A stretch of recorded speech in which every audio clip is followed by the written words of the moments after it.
Before Abbey Mill was built for the weaving of cotton, very little of Billington existed as we know it today. Up to 1850, the village was a hamlet of hand-loom weavers and agricultural workers living in the area of Painter Wood. The rest of the parish was farmland. At the beginning of the 19th century, the new Clitheroe, Preston and Billington Blackburn Turnpike roads were built, and these roads are not shown on the ordnance maps of 1790.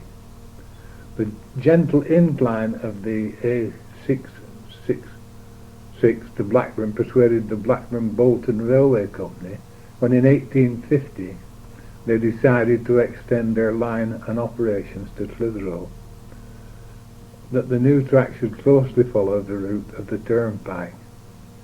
Begun in 1846 and completed in 1850, the maximum incline or elevation of the line was 1 in 80. Now the railway was established, the means of bringing coal and cotton in any quantity was now possible to what had been up to that time purely an agricultural district. Judge Walmsley Mill was built in 1852 and was fully in production shortly afterwards. Abbey Mill was built soon after that and was producing cloth in 1860. It was built on the site of about 5 acres bounded by what are now St Augustine's School playing fields, the main road and the stream on its eastern side that flows across Whittam's farm. The weaving shed covered about 1.5 acres and was single-storied. The warehouse, engine house, tape room and tackler's workshop on the ground floor, and the warping frames and winding room on the floor above in the double-storied building adjacent. The power source was steam. Water was taken from the stream, which has its origin at Butler's Clough, and was stored in a small pond at the bottom of the yard. Water for drinking and to supplement the supply from the stream was piped from a small reservoir in the field on which Bastilan's estate now stands. At the end of Railway View, a road led up to a siding line of the railway where coal wagons were parked. The fuel was transported to the mill by horse and cart. Cotton, which had been spun in places such as Bolton, Show, Oldham or Preston, was carried in a like manner from Whalley or Langer stations. Many years later, both coal and cotton travelled from their source direct by road, as also did the finished cloth, which was exported all over the world. The mill brought people to work the looms, and the village grew around the mill. The oldest stone terrace, Bank Cottages, was built in 1854, and during the next 50 years all the stone houses were erected, as also were Ebenezer Chapel, the vicarage and St Leonard's Church and school. The first named owners of the factory were Mercers. An entry in the Langho Parish magazine, 30th of January 1875. William, son of Roger Sharples of Higher Elker, met with a fatal accident.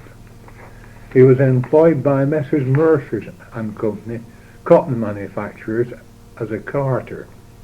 Enquiries at the mill revealed that he was last seen alive at 8 a.m. as he was putting the horse in the shaft. A couple of minutes later, he was found dead. It is thought the horse had suddenly moved forward, and he was trapped between the cart wheel and the wall, crushing his head. He was only 22 years of age. It was very sad. From Abram's History of Billington, published in 1874, the parish up to the middle of the century was mainly agricultural, with a few handloom weavers.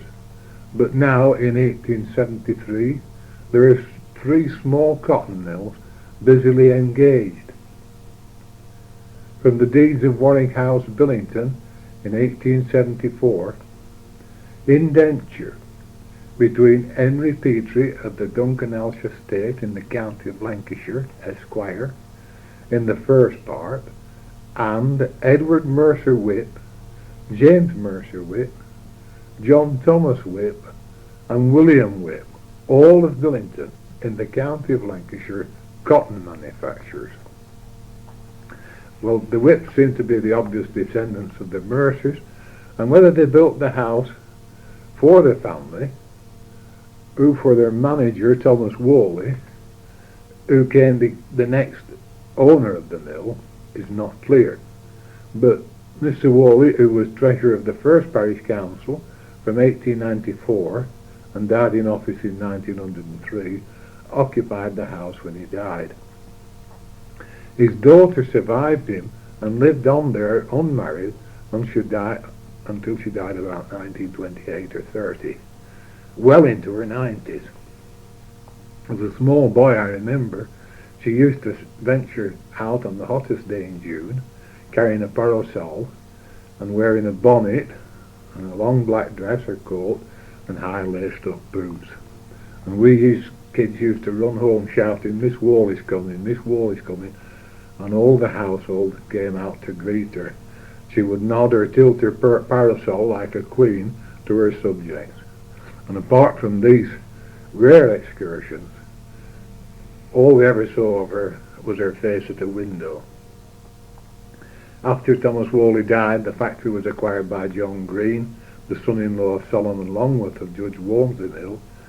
The business at Abbey Mill was carried on by John Green's sons, Roger, James, and later up to the early 70s. After that, weaving continued on a new owner until 1979, when it finally closed forever. The weaving shed was demolished at the end of 1989. For about 120 years, the mill had found work for the whole families over 3 or 4 generations, and the village was built on its enterprise. Jack Carr, March 1990. And now listen to George Garrat, who was the engine driver at the time the mill closed, and the first thing you'll hear is the rumble of the engine that ran the whole mill.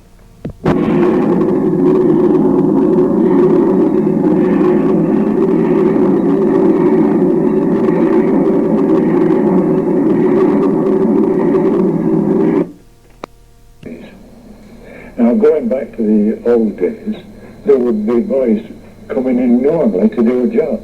When cotton was booming, you see, it was a different thing then altogether. What would the noise be like in this weaving shed when all 400 looms were going? Well, we couldn't speak like this. I should have to speak close to your ear, or the main way of talking is by lip reading. That's right, they really developed quite a sophisticated lip reading technique, didn't they? Yes. It's the only way. If you were talking to someone over there from here, it's the only way of doing it. I've heard that Green's Mill was famous for its fancy shirts. Was that a typical type of textile for them to produce? Yes, they used to do a lot of shirtings, but in recent times it's been more handkerchiefs, cambrics, bottlings, and that type of cloth. The handkerchiefs were a speciality for the sateen borders, which are put in by Dobby work. You've got one of the handkerchiefs here, haven't you, George? Would this have been produced on a loom like the one we're looking at? Yes, this is a loom with a dobby on, of course, and this one is a cross-border dobby. Hang on, what's a dobby? Well, it's the mechanism which produces the pattern on the handkerchief itself. And can we see the dobby here? Which bit's the dobby? That's it. So the dobby is the machinery on top of the loom? Yes. Now, this strip of wood up there with the pegs, is that anything to do with the border? Oh, yes, it has a lot. It's everything to do with it. Let's take a look at these, because they're very dusty now, but they're still on the top of the loom, and they're, well, it's almost like a solitaire, a strip of solitaire, isn't it? Yes, it is. Well, when one of those pegs touches the needles which work off the dobby itself, it either drops or lifts up the needles in their proper places. The nearest thing I could describe it to is a bit like a barrel organ, isn't it? Well, it is really, just the opposite way about. Instead of having holes in the cards, it's pegs. Could you just describe very basically, because it's very difficult when we can't see the loom, but can you describe very basically what the mill girl's job would be to do? Well, the biggest job was the most used job was the putting ferns on the cots. Now, you better describe that. That's something to do with the shuttle, isn't it? I've got a shuttle here, which is about 18 inches long. Yeah, well, yes. Well, the shuttle itself has a peg inside, which lifts up and goes down again when you push it down. When they lift it up, they put the fern on, and then push it down again. Now, is a fern something like a spindle? Is that right? Yes, you could say hardly a spindle. It's more like a long bobbin. And that, of course, the yarn is put on by the winders, and then, of course, it's brought to the loom by the weft carrier. Now, I'm right in thinking that the warp and the weft is put together by the machine, and the girl's job is simply to make sure that the bobbin is full. Is that right? Well, their job is when the loom knocks off, either for the pins in the back, which if an end breaks out from the beam, it stops the loom. And of course they have to make that right. If the fern itself runs out of weft, then they have to put another on and set the loom on again. So it's really keeping the machine going? Yes. And of course with running, if they run 10 looms or something like that, if it's fairly coarse weft, they are really busy. So it runs from one machine to the next? Yes, we'll see that. Sometimes I think they need roller skates, but that's beside the point. Is it quite a good idea, George, to have a mixture of coarse and fine thread then? Yes, they have to have that. The balance has to be kept between what they can do for a workload. But you see, this depends when you're talking about again, because in recent times there's been weavers out added to this business. So if it's more than, say, 4 or 5 ends, or the shuttle traps or something like that, the weaver's out would do that. But normally the weaver would just draw 1 end or 2 ends, whatever, in a small quantity like that. And the weaver would do these, you see, as 2, 4, 6, 8. Now that would be 1 weaver. And she would keep going round all the time, putting the cuts on the shuttle, so, the thing that's whizzing across, and just generally looking after it. In the old days, when there were only 4 looms to 1 weaver, the weaver had to bring their own weft from the warehouse, sweep their own looms, and all that kind of thing. Nowadays, that's all gone out. They have sweepers, oilers. I was going to tell a little bit of the teeth, but it's not quite as much as that. So everybody's got their own job nowadays? Yes, it's mainly weaving and standing out brewing up. How long would it take a new weaver to get used to the work? Oh, that depends how good they are. Well, you can to 2 weeks, 10 weeks to get used to it. But you wouldn't get 1 loom after that. You wouldn't get anything in any numbers, And the weaver, you'll be put with the weaver so that she could give you a lift as well. Well, it's not as difficult as all that. You see these bars at the back? Every one of those has a drop wire, what do you call a drop wire on? It's just a small pin. And if an end breaks, it catches that's moving all the time. And when the pin drops down, it jams it, so it knocks the loom off. That saves the weaver watching it all the time. You see, she's walking round all that lot, whatever she's running. So that knocks it off so that you don't get the flow to a really bad place in the cloth. If she missed it, you see, or it didn't work, you'd have some bad piece of cloth going through, you see, and it still goes on. So it just brings the loom to a standstill, yes. So she can come and attend to it? Yes. Never had anything like that, in the old days. There were only 4 looms, so there's more time to look at things, you see. In my early days, the weaver was fine for bad work, Now, yes, if that made a float, and she didn't, what they call pull it back, all the ends had to be pulled back. Like unity when you pull it back? Yes, well, without, yes. They do that. If they didn't pull it back, they'd be fined 6pence or something like that. It's a big one, a shilling possibly, from the warehouse. And someone used to check it all afterwards? Oh, yes, the warehouse checked all that. changes, doesn't it? Oh, yes. It's different altogether now to what it used to be. I mean, good heavens, when you think about what it was then and what it is now, recently, different thing altogether. Oh, yes. And what I consider one of the most significant changes was the change in the method of threading the shuttle. In the old days, and up to recent times, the weaver had to what they call kiss the shuttle and suck the end through an eye in the end of the shuttle. But an alteration was made so that the thread could be put into the eye by means of the hand instead of having to kiss the shuttle. It's thought to be unhygienic, was it? Well, oh yes, definitely unhygienic, the kissing the shuttle business. Oh yes, it was a big move forward with that. So you were just sucking the thread through the eye to secure it, really? Yes, well, to put it through so that it could, when it ran across, it came out normally, you know. But that was a big move forward, in my opinion. Looking around the mill now with 400 looms completely silent and some of them very dusty, what's going to happen to all this equipment, to all the looms? Oh, well, the usual thing is scrap. I mean, this is the old type of Lancashire loom, which has really gone out. It had advantages, but when they've finished their time, they're old looms, so generally it's scrapped.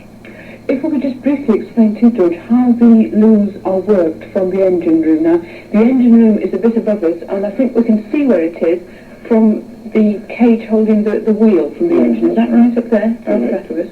Now, how does that one large wheel from the engine room actually work all these 400 looms? Oh, well, you can realise that they have speeds, haven't they? They run at certain speeds.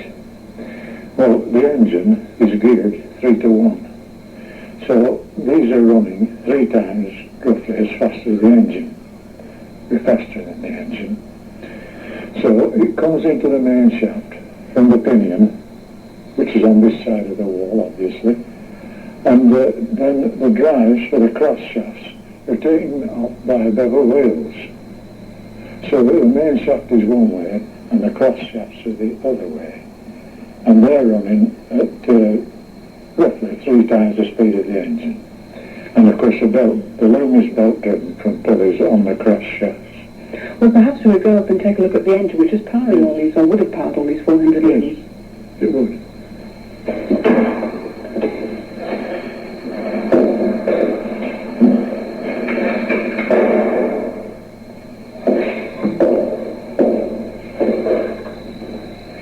Well, the one thing I noticed being up in the engine shed is the fact it's very much warmer up here, isn't it? Well, it's always like this. This has been an advantage to me, actually. And it never goes below, what, about 70, 75. And in summertime it goes up to 110, things like that. What is the reason for that? Well, there's so much metal knocking about. Everything's hot, you see, the steam, and warms everything up. And then, of course, if the weather gets warm, it just keeps it up. In the old days, again, this was sacred country. Nobody would come up without asking. Oh, you know, it'll apply today somewhere they have one left. Don't all let them in just like that. Whew, no, not likely. Now, you started off when you worked in the mill with engines, didn't you, I believe? Is this about the normal size for a mill engine or not? No. This is a comparatively small one. So how big is it? Well, that flywheel there will be about 14 or 15 tons. Well, the really big ones of all will be 150 tons.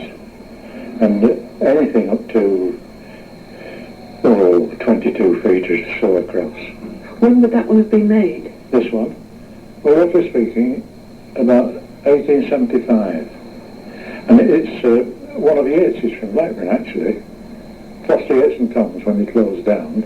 And during the boom years, quite a lot of these 600 loom places were built. And that's why it's a 600 loom place. It's very difficult to explain exactly how it would work, but could you just very simply describe how it would work when it was in action?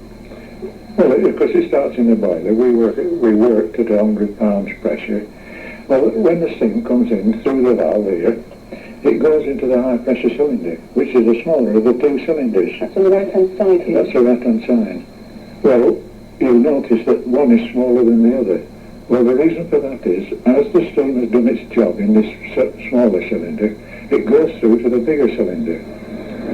Well, the power comes from the fact that the pressure on the piston in the beginning is 100. Now, when it goes to the low pressure, that's the second cylinder, bigger cylinder, its pressure will have gone down to about 30. But due to the size of the piston, the work done is practically equal. So you're getting a double action there, really, aren't you? Yes. Well, we call this thing a side-by-side horizontal compound engine. It's compounded. And when it's done its work in there, it makes its own vacuum in a condenser. And the steam has then gone down to practically nothing. So when that opens on the exhaust, the vacuum pulls it out. So that you've got practically down to nothing when it's done its work. And that's why it's really so economical. I see, and that would make the flywheel go round, which would power the 400 looms? Yeah. Just as simple as that? As simple as that. Was it your job to put this right if it ever went wrong? Not really. It depended on what went wrong. If it's too big a job for us, then you get outside people to do it. Now that engine looks in very good condition. Has it still got a fair bit of life in it? Oh, yes, it would run all right. You could say it could run another 20 years at least. Now that engine is now lying idle, as are the 400 looms downstairs. Yeah. How do you feel now that the mill's closed down? Well, it's a bad deal for Billington, really, isn't it? I know there are not a lot of work here, but it was all right for those that were working here. It must have changed tremendously over the years. What was it like when you first started as a boy? Well, I can honestly say it was different. That goes without saying, really. These changes, they come back slowly, don't they? If you take the conditions of running for the workers, you know, I mean, they began, if you go right back, to working with a naked gas flame. That was the old fan flame. And then it became gaslit, and they thought that was it. What was known as sealess gas, with a little engine with a mixing plant which mixed the gas with more air, so that you get a better light out of the mantle. You've probably never come across this, but that's how it goes. And then it became electricity. And there was no such thing as coming late. There'd be somebody on your looms. What times do you have to start in the morning then? Well, that's varied, you see. If you went back just in front of my time, before my time, they started at 6 o'clock. So the youngsters, if there were any youngsters, they had to take them somewhere to be looked after and then get back here for 6 o'clock. So they started early, didn't they? Well, what time did you finish at night if you started at 6? Well, they finished at 5:30. It's a long day, isn't it? A long day. But that's what it was. And Saturday morning. So it wasn't a 5-day week either? No, it wasn't a 5-day week. The hours would be at 6 o'clock until 12 dinner time, Saturday. And then it progressed in a way of less hours. You know, it came back to 7 o'clock, 7:30. Then it got to 7:05. And then it became like it is now, 7:30, 4:30. To make sure that they got up, we used to blow the whistle. The first whistle was approximately half an hour before starting. And we blew one long blast on that, say about 2 minutes, which is quite a long time early morning. And then 10 minutes before starting time, we blew 2 blasts on the whistle. They know then that was the second one, and roughly 10 minutes to get cracking. This must mean that the majority of people working in the mill must have lived within a mile or so. Well, they were more local then. When we closed down, they were coming from Accrington and goodness knows where, but they were more local then. Who was the person who got up early to blow the whistle? Oh, well, me. What time did you have to get up? That was before me. 5:30, and any time. Before that, actually, sometimes 5 o'clock. It depended. So the whistle was really like an alarm clock, I suppose? It was definitely used as an alarm clock, but it had its other use as well. at election times, because the bosses were Conservative, of course, and when the result of the elections were known in the Clitheroe division, which of course the bosses were connected with the Clitheroe division, they used to ring up from the polling station to let them know in the office who'd got in, you see. Well, if the Conservative candidate had got in, we'd just stand by to blow the whistle. If you didn't get in, we didn't blow the whistle, and the results were usually known about 1 o'clock. That's what we did. What was the reaction of the people in the mill? Oh, there wasn't any reaction because we just blew the whistle and that was that. What happened to latecomers if they didn't Well, they just didn't get in. They just went back home. Oh yes, the door was locked then, in the early days. So that means that if they didn't come in, they wouldn't get paid? Well, they wouldn't get paid for what they'd done, but the way of paying was a different... What they did to get paid was different.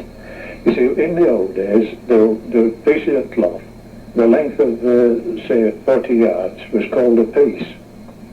Now, on Wednesday afternoon, at 3 o'clock, that was more or less the deadline when the pieces that were coming in had to be in. After that, it went on to the next week, and those pieces were called cuts. And each cut was marked with 4 marks. That cut had a price, depending on what kind of cloth it was. Now, they were paid up to 3 o'clock for the pieces that they brought in. Now, if a piece was, say, halfway through or something like that, and they couldn't get it in by 3 o'clock, they didn't get paid for that piece of cloth. They only got paid up to the last piece that they brought in, which could be a day or two before. So did they try and time it very carefully? Yes, and there's a Lancashire word for that job. If they thought they were going to be a little bit short, they wouldn't stand about or mess about or anything like that. They'd say they were coving, and that was to get that loom on, to get that piece in by 3 o'clock, so that they didn't lose too much money. Now, that in later years, coming back years to when we shut down, there was a different system came into being. And on the end of the loom was what they call a pick counter, and that registered how many revolutions that shaft had done, which was the same as the picks going across.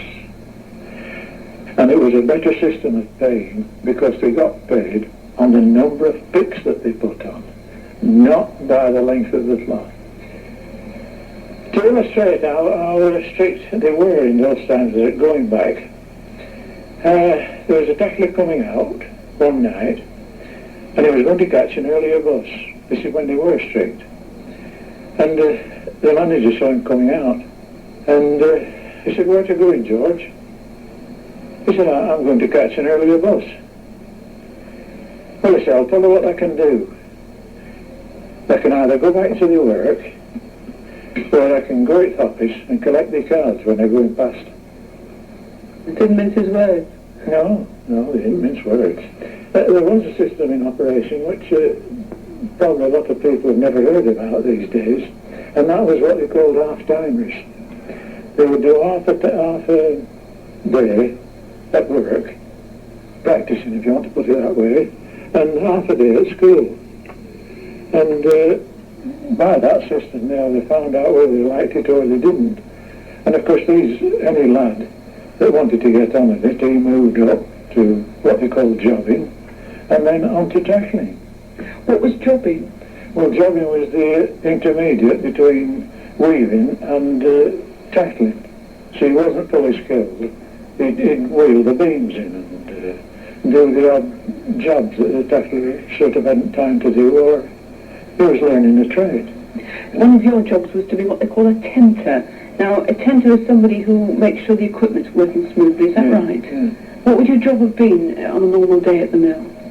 Oh, well, I mean, this includes boiler work as well, you see, but not actual fire beating. You tend to everything else, pumps, greasing, oiling, setting on and stopping, of course. That's the main part of the job.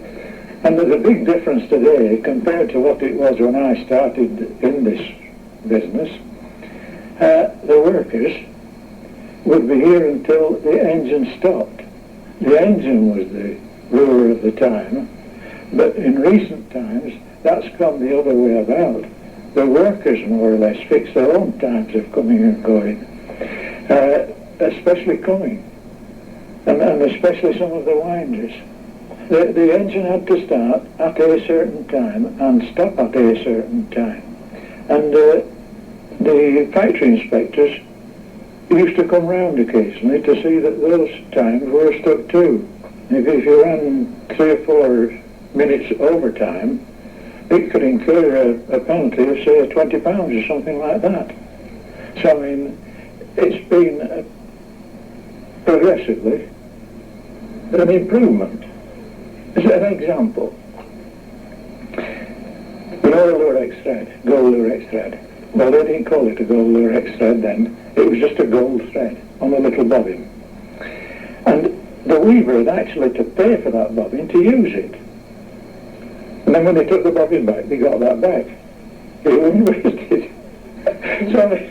So things are a little bit different. I always used to say with a manager, he'd stand at one end of the shed, and when he couldn't see the other, he'd put the gas on.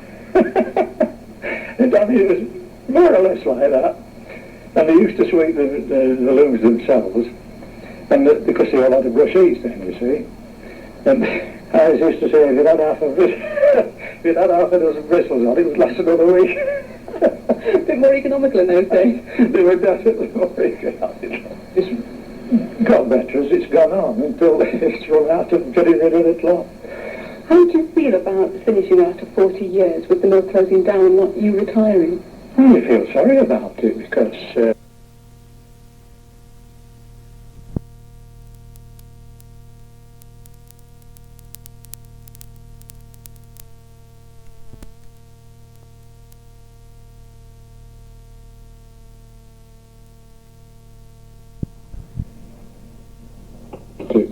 when you've done that for not 50 odd years, you miss it, don't you?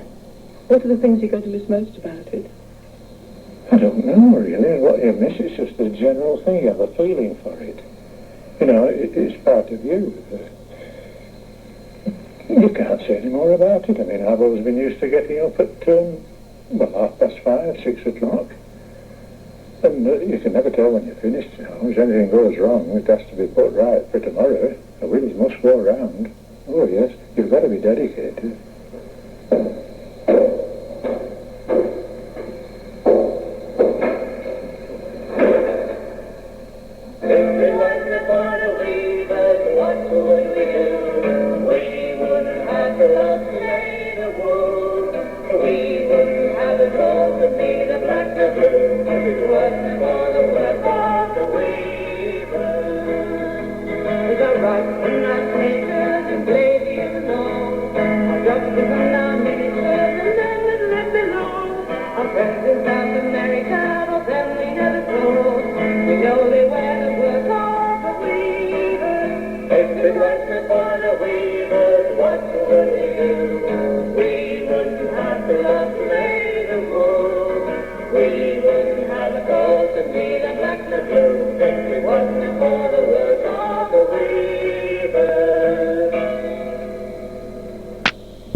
Of George Garrat.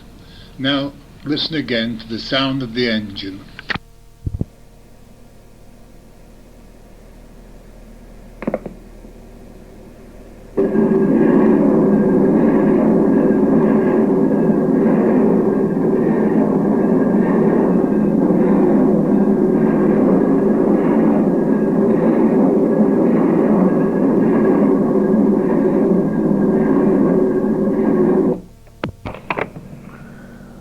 Well, listen now to Eddie Topham, who worked at Abbey Mill nearly all his life.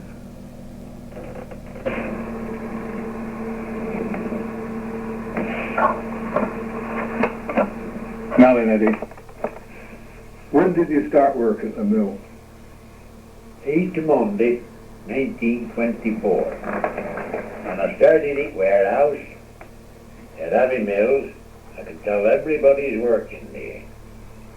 At 10 bob a week. 10 shillings a week. 10 shilling a week. I started behind frames, throwing them up table, I walked to wrap them up, and they went from table to brass. What frames are these? For lapping cloth. Platters, plaiting machines. They folded it. Oh yes, plaiting machines they were. Yeah. And they went the plaiting machine onto the table, as another fellow there wrapping them up nice and tidy, and he puts them in bundles, and they went on to press, which had strings on. When they pressed it to a certain depth, they were all tied up and then thrown in the warehouse. And then some considerable time after, I went from there down into pegging rooms and drawing in rooms, dobby pegging, knocking out. And up the same side was all the drawers in. Dobby peggers, what did they do? Dobby peggers. They were old dobbies and new dobbies. Now the new dobbies were like a matchstand. Now the old dobbies, whichever, as many wires as they were knocking up, were on. 1, 2, 3, 4 and 5. And the wires guided They knocked these wires up. Wires guided wet through loom, didn't they? Oh, no. Then we're up at dobby tops. Yeah. Wires were up at dobby tops. And as they were on what they called lags, and they used to go around all the time like that, you see. Now, these had to come out. When these were done, they came out, and all them pegs were knocked out, and they'd be used for something else. Yeah. Know what I mean? Yeah, all right. They'd be used for something else. Now, Jack Harding used to do all the new dobbies. Clarence Woodham were doing those dobbies. And all these pegs had to be knocked out to be used again. Yeah. And then, of course, if you know, outside the looms, they had these dobby boards, which made the pattern on each side of the cloth, on the edges. Yeah. Well, I went into the room, when they built the new drawing-in room, I went in there, and I were a dobby maker. So, that lasted for some years. And then, Dick if I ever remembered him, Yeah, I remember that. On Christmas, and they were acting to go upstairs with lasses, and he kept his arm pulled out or something. Anyway, while they were off, Chris Manley said, how would you like to do his job? I said, I don't mind. So I went in and I did it, and I did it. Fairly reasonable, good job. As a matter of fact, it turned out that Dick had it took a pull. I remember it. Punchbowl of grain, didn't it? That's right. So, Chris Manley come to me and he said, I would like to do it permanent. Oh, I said, I wouldn't mind doing it at all. He knew I was quite careful of doing it. So I did that up to outbreak of war. We two tables with Dick Smithies and Tom Elton, and I did that up at the outbreak of war. And of course I was called up. Chris Manley said, it doesn't matter, you go, he said, but you're not long before you're back. For 4 years ago, 5 years ago I were back. Anyway, big shifts and little shifts. I went in, you see, I came back, I've done it all my life. So I came back, and I knew I had two old chaps in front of me, Dick Smithies and old Tom Elton. Yeah. Anyway, Tom Elton worked for us to give war, so Jay Green sent for me, and would you like to be a taper? I'd been in room some considerable number of years going back after the war. Well, when he said, would you like to? I said, aye. So Dick Smithies learnt me all as he knew, and he took me to Taper's Club, and he made me into a member. It was like a little shop, weren't it? I thought it was up to get in. Dick Smithies and Bill Greenwood took me. Yeah. I didn't but I beat him without any trouble. He put definitely a very, very close shot. Yeah. Anyway, that went on for some considerable number of years, and then so Dick had to give over on account of his age. Yeah. So we're running two frames. Now we're running from one to the other, and of course I've been taper's labour and mixed size mixture and fetching beams in from outside and from upstairs, and there were no I couldn't do about it, so I was finished up running two frames. And the taper, he puts like west on the loom, did it? Oh. No, he put size on the yarn. Ah, I see, yeah. And I don't know whether I'll ever see him or not, but they're pretty massive thing, but I did it. I mean, to me they were nothing. And anyway, this went on till 1963. Summer of 1963 when my wife was taken ill. And I had to be with her 24 hours a day, so I took the job at club. Yeah, I remember, yeah. But I worked at Green Brothers just short of 40 years. Yeah. And they never even shake me hand, never mind ourselves. Typical. Go back to the beginning. What time did you start work at it in them days? When you first started? Up at 7. 7:30. Till about 5. Till 5 at night. Yeah. What about Saturday? 12 o'clock. 12 o'clock Saturday. You're working 5.5 days a week. Yeah, yeah. And up to, say, 1939, your maximum wage would be?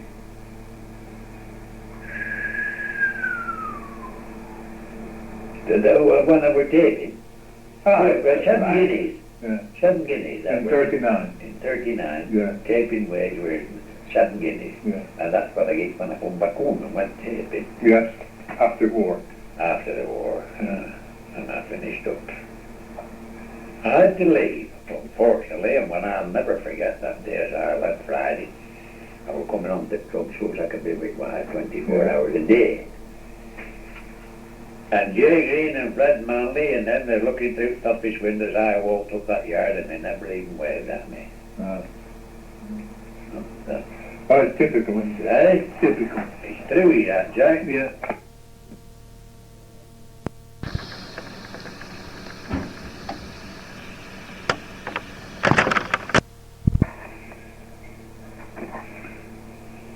The Depression years.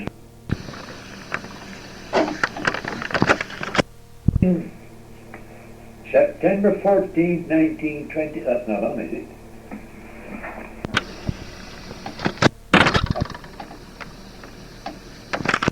Saturday morning, September 14th, 1929. Forgetting it. And it closed, our little were born 7th of January, 1930. And then it closed, if my memory serves me right, it closed in April. Then Long was closed. And Langer bloody closed.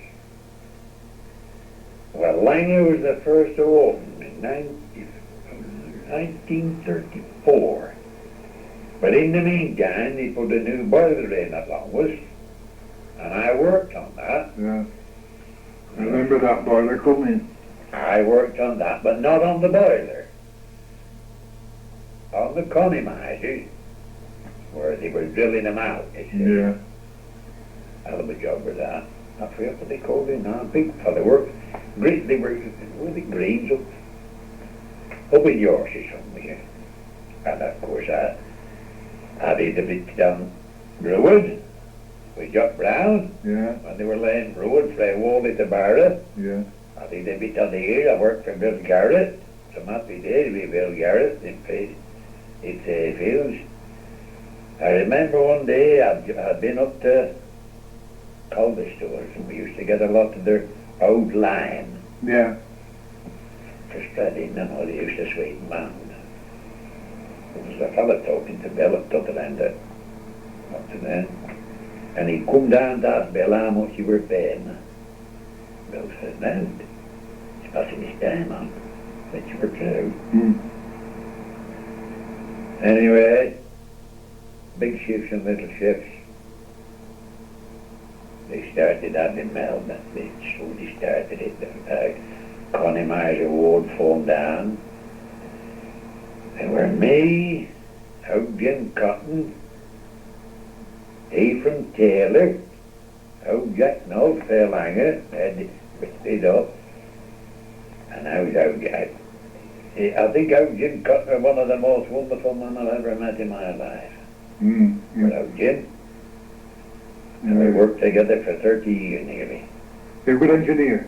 Oh, that. We had to wife then, 13 children, but he hadn't to wife then. I think he was one of the most wonderful men I ever met. And that engine was his baby. Yeah. And if he'd bought them steps and that engine, Jay Greendart walk in. Off himself. That's a factory that. I seen me moppy tape when Jay Green's banging at that door and I walked in. Never mind, Eddie, shut it again. He said, I didn't know you were mopping. How's a mop tape room, Fred? And every square inch of bloody fluid. Polish all me pipes. He never get done the moor after I left. No.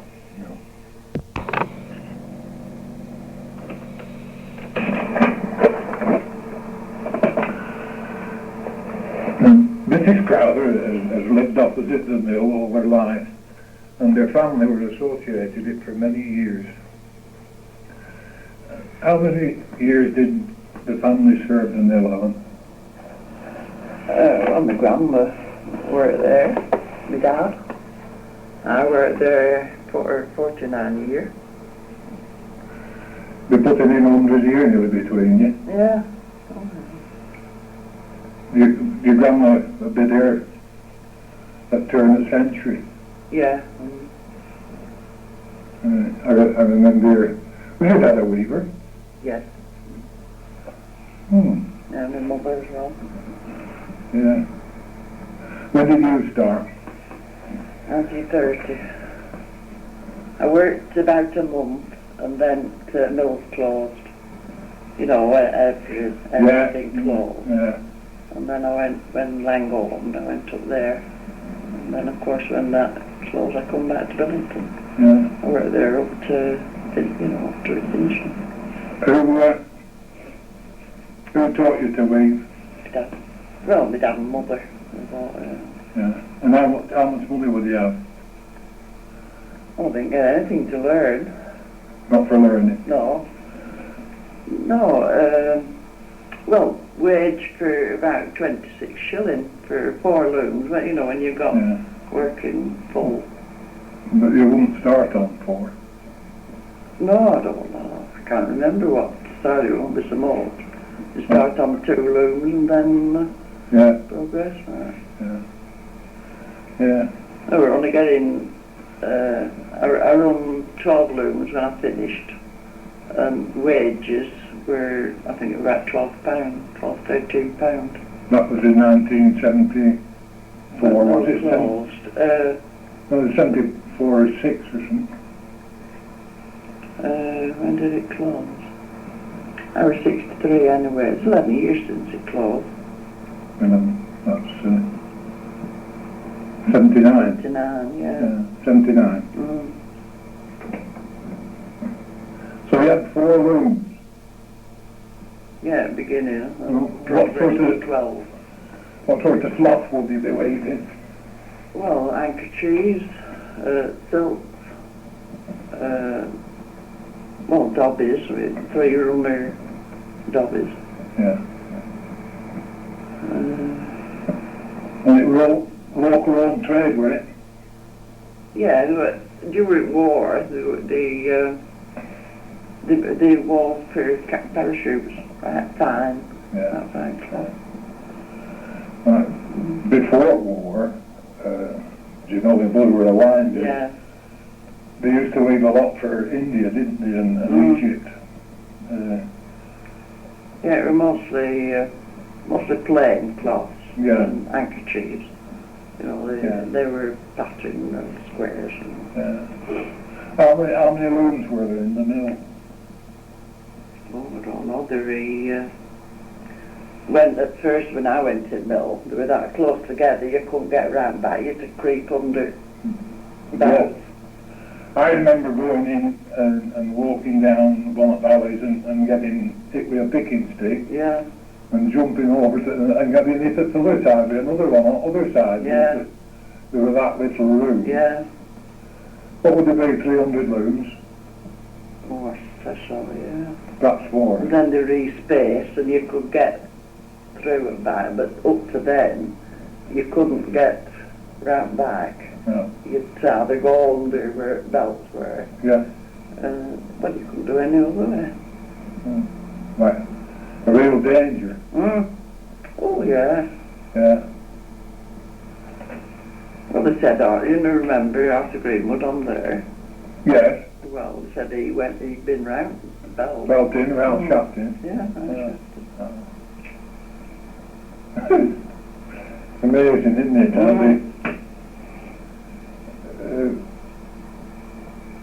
You had to carry your own wet, didn't you? Yeah. I believe in later years the other wet carrier. The other wet carrier. Yeah. And carrying wet, that was. How did you do that? Did you wait or? No, just fill your tin up. You filled it in. You went and brought your own, fill your tin up. And that was like little spools or bobbins where they just went in the shuttle. Yeah, well, they were cotton, they were soft at the beginning, but as years went on, they were like wood bobbins or stiff, cardboard cotton. And but you used to have to take her, when they pulled her cloth off, when you pulled that, you'd take that up into the warehouse and they'd book it down what you wore, you see. Yeah. Got paid with so much. So much length. Yeah. You got fined, didn't you? Oh yeah, did anything wrong, yeah. Yeah. How much did they knock off for? On sixpence usually. Sixpence? That were for spoiling how much? Yeah. I don't know, if you had what do they call a ladder, Yeah. I remember my aunties talking about they had a mash. Yeah. What was that? Oh, shuttle. Shuttle went across like this. Well, if it didn't get across, it's a trap. Yeah. And break all threads. Yeah. And we'd piece them all. That would be a terrible job, wouldn't it? Oh, yeah. Yeah. Because later years, they had somebody helping. Yeah. And, it mended as years went on. Yeah. Yeah. Would you say it were a happy place to work in? Oh, yes, I really enjoyed it. I never wanted to do anything else. I think most folk were like that, weren't they? Yeah, I never wanted to do anything. They all seem to be happy. What about holidays? Oh, we had a week. Yeah. We finished it when?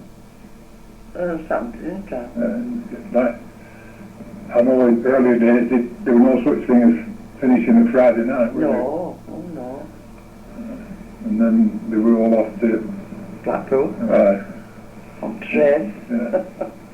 Isle of Man. Oh, never got to the Isle of Man, it was Blackpool Some when I did. was young. Some did, didn't they?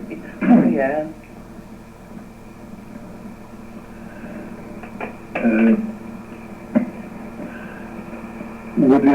Would you do it again? Yeah. Oh yeah. Well, it's been a big hole now, they've knocked it down, haven't they? Oh yeah. It's, like, you never thought it would have happened that way, would you? Oh no. I took photographs when they took chimney down. Yeah. And then when they started pulling building down, I took photographs at different times. Yeah. I think I remember Gandhi coming, and I think cotton trade started to go backwards from then, didn't it? I was reading a little bit of a booklet last night about the cotton queens. Do you remember them? Yeah. Every town had its cotton queen. Yeah, yeah. So, what about Christmas? Oh, they used to go mad at Christmas, the chaps trimming up and running about with mistletoe, and Yeah. if you didn't want to be kissed, you got under a loo. They had Christmas parties, didn't they? Yeah. Later years. Yeah. Yeah. I remember my wife used to go to them. Yeah.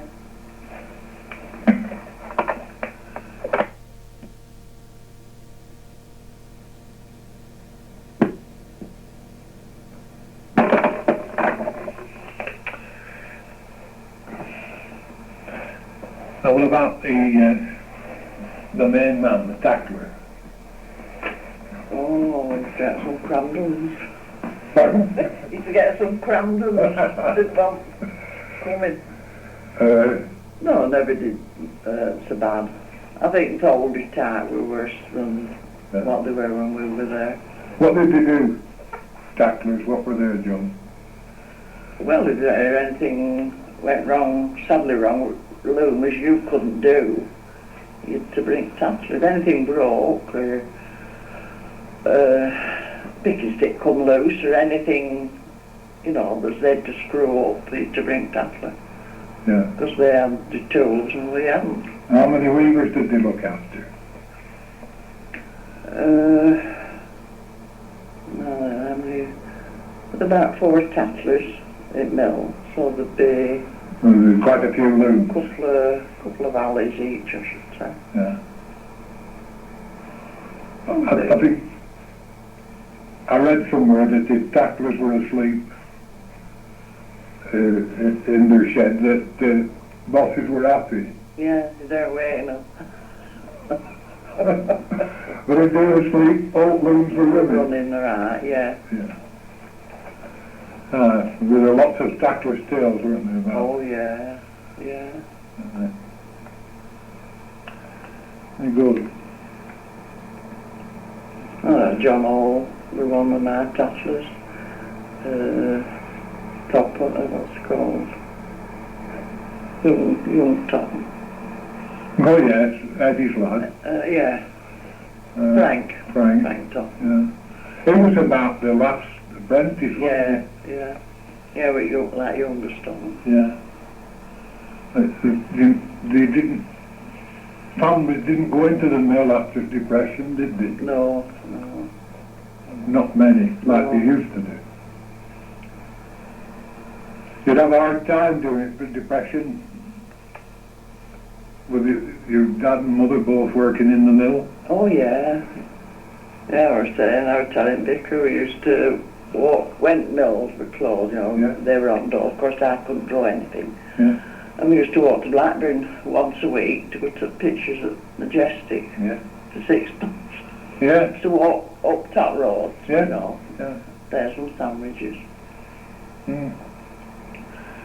I was reading Parish Council, as I said, way back, and there was a letter, a deputation of cotton workers asked the Parish Council if they couldn't make arrangements for them to sign and draw their dole in either Woolley or Langell. Yeah.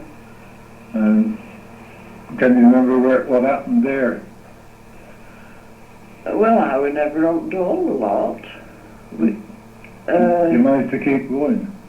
Yeah, because of course when mill was stopped, I didn't get anything. No. And then they worked part-time on, so I used to work a week and play a week when there was slack. Well, I think they used to come into office to dole a lot. Well, I'm thinking about 1930, they made arrangements, and they used to go to Woolley Co-op cinema. Yeah. And they signed on there, and they paid on a Wednesday, I think it was. Yeah. And then they paid them on a Friday. that saved them walking to Clitheroe. Yeah. Because there were 1 or 2 years when they were nothing at all, was there? No. Oh, when mill closed, I went down to Winnie Copeland's, you know, cleaning up. Yeah. For a shilling a week. But I mean, of course you were occupied, and I mean, my mother wouldn't bother. Well, yeah, but I mean, Tupham's bought a loaf of bread, didn't he? Yeah. Oh, yeah. Yeah, I mean, they were satisfied because, I mean, your child's occupied. Yes. They're not on the streets. A shilling were quite a lot. They're all right, yeah. I know when I started work, I started work for 5 shillings, nothing after you, 1935. Yeah. But it's amazing now to think that this village grew up on cotton, and it's all gone. Yeah. Well, thank you.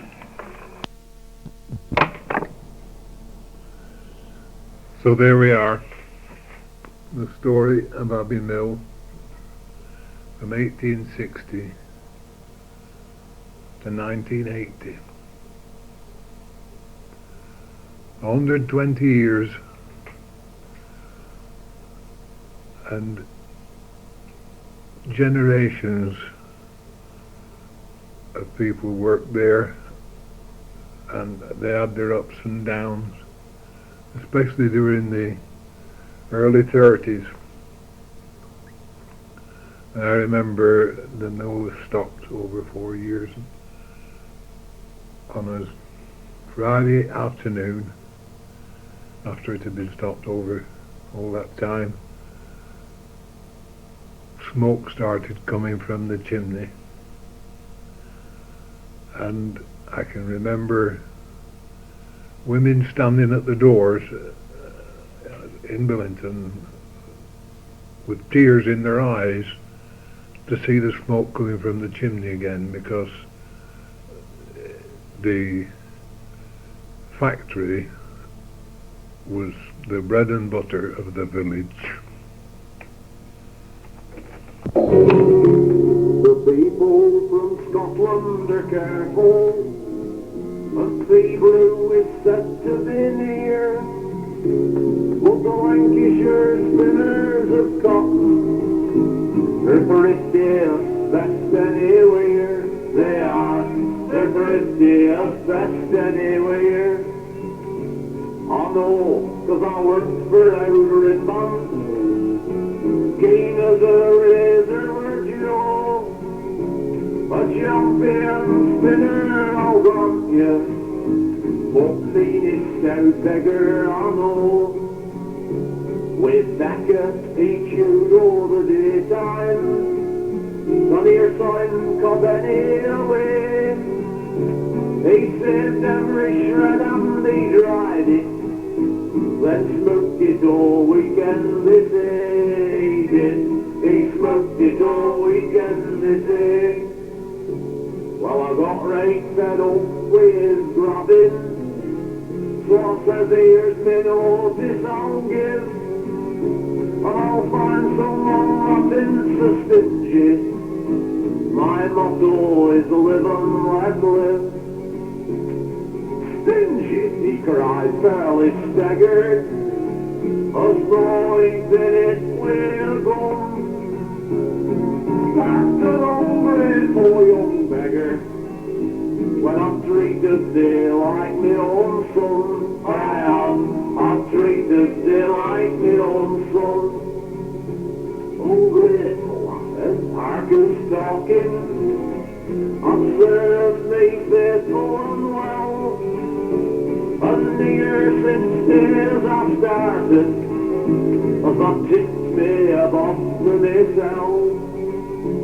Oh no, he replied, not in money, but then on each armistice day, that's all I sang 2 minutes silence, and I'm near stopped the scent from the day. Oh no, I'm near stopped the scent from the day.